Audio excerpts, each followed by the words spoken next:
Bismillahirrahmanirrahim. Assalamualaikum warahmatullahi wabarakatuh. Selamat pagi anak-anak 5 Nurus.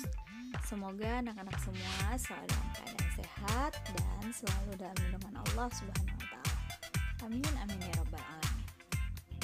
Pembelajaran kita hari ini yaitu tema 3, makanan sehat, subtema 2, pentingnya makanan sehat bagi tubuh, pembelajaran keempat. Muatan imtak pada pembelajaran kita hari ini yaitu Quran Surat Al-Baqarah ayat 168. Tujuan pembelajaran kita hari ini yaitu anak-anak mampu menjelaskan faktor pendukung keberagaman di Indonesia. Kemudian anak-anak mampu menjelaskan pembangunan sosial budaya. Dan ketiga, anak-anak mampu menjelaskan cara menyampaikan iklan. Nah, sekarang coba amati. Ada berbagai macam makanan khas daerah seperti bika Ambon, sate, rawon, dan rendang. Bika Ambon adalah makanan khas dari Medan. Rawon adalah makanan khas dari Jawa Timur. Sate dan rendang adalah makanan khas Sumatera Barat. Apa makanan khas dari daerah lain yang kamu ketahui? Ayo cari tahu. Menjelaskan faktor pendukung keberagaman di Indonesia. Pertama, melalui letak geografis. Indonesia mempunyai letak yang strategis sehingga banyak pedagang asing yang berdagang sekaligus menyebarkan budaya mereka. Bentuk negara dan kepulauan Indonesia. Ribuan pulau di Indonesia terpisah-pisah sehingga kebudayaan yang di setiap pulau juga berbeda. Yang ketiga yaitu kondisi alam. Kondisi alam di Indonesia meliputi dataran tinggi, dataran rendah, pegunungan, serta pantai, sehingga tercipta keberagaman dalam hal pekerjaan. Nah, untuk lebih jelasnya, mari kita perhatikan video berikut ini ya, Nak.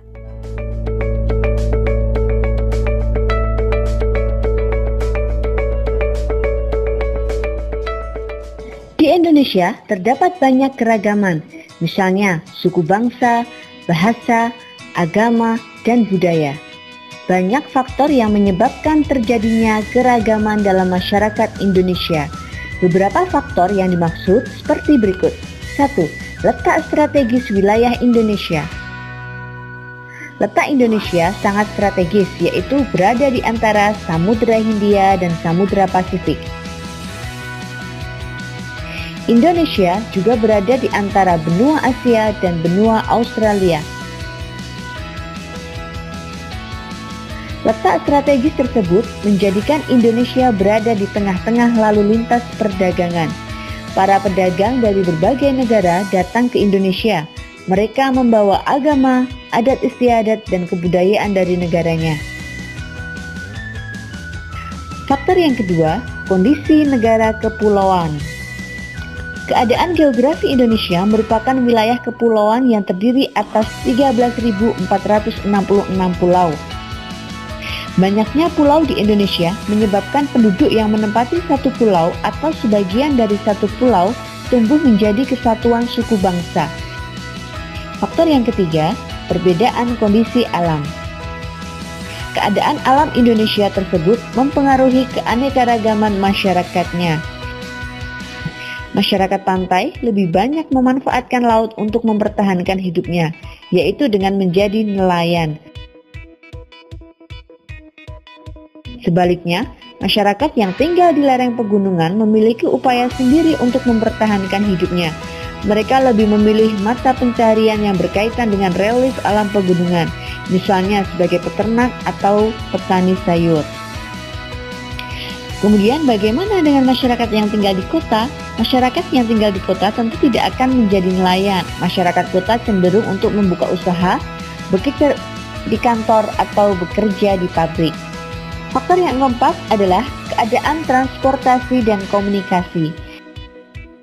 Kemudahan sarana transportasi dan komunikasi memudahkan masyarakat berhubungan dengan masyarakat lain.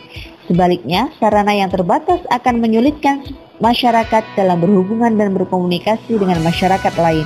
Kondisi ini menjadi penyebab keragaman masyarakat Indonesia. Faktor yang kelima dan faktor yang terakhir adalah penerimaan masyarakat terhadap perubahan. Masyarakat perkotaan relatif mudah menerima orang asing atau budaya lain. Sebaliknya, masyarakat pedalaman sebagian besar sulit menerima sesuatu yang baru. Mereka tetap bertahan pada budaya sendiri dan sulit menerima budaya luar. Pembangunan sosial budaya adalah suatu perubahan sosial budaya yang terencana yang dirancang untuk meningkatkan taraf hidup masyarakat. Pembangunannya melengkapi pembangunan sosial dan ekonomi. Upaya yang dilakukan masyarakat dalam pembangunan sosial budaya yaitu menggunakan bahasa Indonesia untuk berkomunikasi, melakukan kegiatan seni, serta mempelajari kesenian daerah dengan tujuan melestarikan kesenian.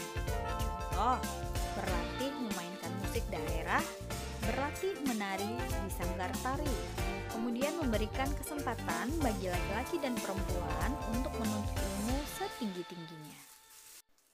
Menjelaskan pembangunan sosial budaya. Kita lihat gambar berikut ya nak. Di sini ada 3 gambar. Nah, gambar yang pertama yaitu gambar anak menari tari pendet yang berasal dari Bali. Kegiatan tersebut merupakan salah satu upaya meningkatkan pembangunan sosial dan budaya. Gambar yang kedua yaitu gambar kesenian randai. Randai ini berasal dari Sumatera Barat. Kegiatan tersebut merupakan salah satu upaya meningkatkan pembangunan sosial dan budaya. Nah, gambar yang ketiga yaitu gambar upacara ngaben yang berasal dari Bali. Kegiatan tersebut merupakan salah satu upaya meningkatkan pembangunan sosial dan budaya. Iklan. Iklan adalah suatu informasi yang dibuat oleh seseorang atau perusahaan yang isinya berupa pesan yang ditujukan kepada masyarakat. Iklan juga dapat digunakan untuk mempromosikan suatu acara atau kegiatan seperti seni, pendidikan, budaya, atau ekonomi. Tujuannya mengajak masyarakat untuk berpartisipasi dalam kegiatan tersebut. Ciri-ciri iklan yang baik. Iklan yang baik yang pertama yaitu kalimat yang digunakan singkat dan jelas. Kemudian bahasanya menarik dan mudah dipahami. Tulisan dan gambarnya menarik, jujur tentang produk sesuai dengan keadaan sebenarnya, tidak menyinggung pihak lain, dan mampu menarik perhatian banyak orang. Kata kunci pada iklan. Kata kunci pada iklan yaitu kata atau ungkapan yang mewakili iklan yang disampaikan. Nah, bagaimana cara menentukan kata kunci pada iklan? Yang pertama, terdapat dalam judul iklan, kemudian disebutkan di awal iklan, dan kata kunci dapat dilihat pada gambar. Nah, berikut adalah contoh iklan layanan masyarakat. Nah, lihat gambarnya anak-anak. Nah, kata kunci dalam iklan tersebut adalah ayo sarapan sehat. Dan untuk lebih jelasnya, mari kita perhatikan video ini ya. Assalamualaikum warahmatullahi wabarakatuh. Bagaimanakah kabarnya teman-teman hari ini? Semoga teman-teman semua dalam keadaan sehat dan gembira.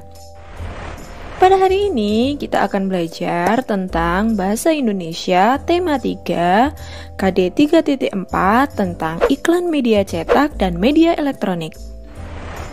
Pernahkah kalian melihat gambar iklan? Biasanya kita melihat gambar iklan ada di tempat-tempat umum seperti di koran, majalah, atau TV. Artinya, iklan bisa kita lihat di media cetak atau media elektronik berupa TV, radio, dan internet. Perhatikanlah iklan media cetak berikut. Apa saja yang kalian lihat dalam iklan tersebut? Yang pertama, terdapat gambar yang menarik. Yang kedua, terdapat nama produk. Yang ketiga, terdapat kata kunci iklan. Yang keempat, terdapat kalimat iklan yang persuasif atau bersifat mengajak. Yang kelima, terdapat harga barang. Yang keenam, terdapat nomor telepon. Dan yang ketujuh, terdapat alamat pengiklan. Ciri-ciri iklan yang baik adalah kalimatnya singkat dan jelas, bahasanya menarik dan mudah dipahami, tulisan dan gambarnya menarik, jujur sesuai keadaan sebenarnya, tidak menyinggung pihak lain, dan menarik perhatian banyak orang. Jenis-jenis iklan. Yang pertama, iklan layanan masyarakat adalah iklan yang menyajikan pesan-pesan sosial yang bertujuan untuk memunculkan kepedulian masyarakat terhadap masalah sosial. Contohnya, iklan bahaya merokok, iklan bahaya narkoba, dan lain-lain. Yang kedua, iklan penawaran adalah iklan yang bertujuan untuk menawarkan barang atau jasa. Contohnya, iklan tentang bimbingan belajar, iklan tentang lowongan pekerjaan, iklan jual beli mobil, dan lain-lain. Yang ketiga, iklan pengumuman atau iklan pemberitahuan adalah iklan yang bertujuan untuk menginformasikan tentang suatu hal kepada orang banyak. Contohnya, iklan pemberitahuan berita kematian, iklan kajian akbar, iklan reuni akbar, dan lain-lain. Pernahkah kalian melihat iklan-iklan seperti yang sudah disebutkan? Pasti pernah ya, baik itu di televisi, radio, maupun internet. Selanjutnya, jenis iklan elektronik yang akan kita pelajari adalah iklan radio dan iklan televisi. Tahukah kalian perbedaannya?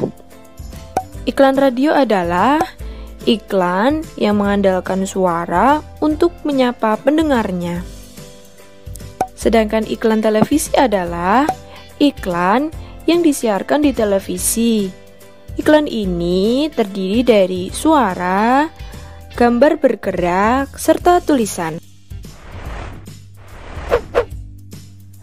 Selamat belajar, semoga bermanfaat. Wassalamualaikum warahmatullahi wabarakatuh.